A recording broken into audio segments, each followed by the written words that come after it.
प्रकृत में आमर प्रिय प्रधानमंत्री नरेंद्र मोदी आह्वान रे समग्र भारत वर्ष रे आज सांसद खेल महोत्सव आयोजित होची।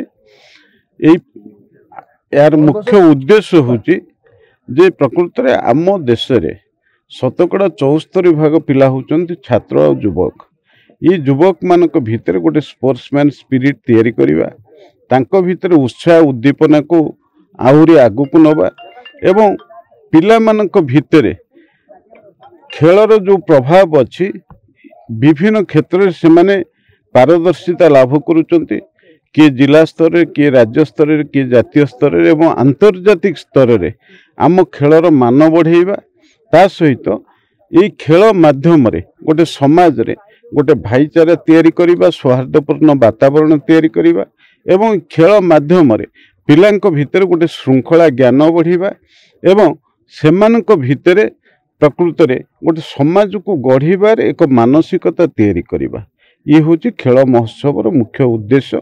से दृष्टिकोण आज जगतसिंहपुर संसदीय क्षेत्र खेल महोत्सव शुभ उद्घाटनी कार्यक्रम आरंभ होईची एवं ये संसदीय क्षेत्र प्रति ब्लॉक स्तर रे जते स्कूल अच्छी, जते कॉलेज अच्छी एवं विशेष भाव में आम बर्तमान 5टी इवेंट उपरे खेल महोत्सव करने स्थिर करछु। Football, handball, volleyball, kho kho एवं कबाड़ी। तेणु एथिरे आमर जो माने अछंती आमर जो स्कूल कॉलेज गुड़िक अच्छी, ये स्कूल कॉलेज रो पिला माने एथिरे पार्टिसिपेट करिबा समय रे आमे मध्य गाँ गहल जो टीम गुड़िक अच्छी, जो माने स्कूल कॉलेज रो पिला भी नुहंती सेमानक मध्य एथिरे शामिल करिया पई मध्य आमर चिंता अच्छी। आमे ए अनुसार मध्य उद्यम करिवु, सेमानक शामिल करिवु।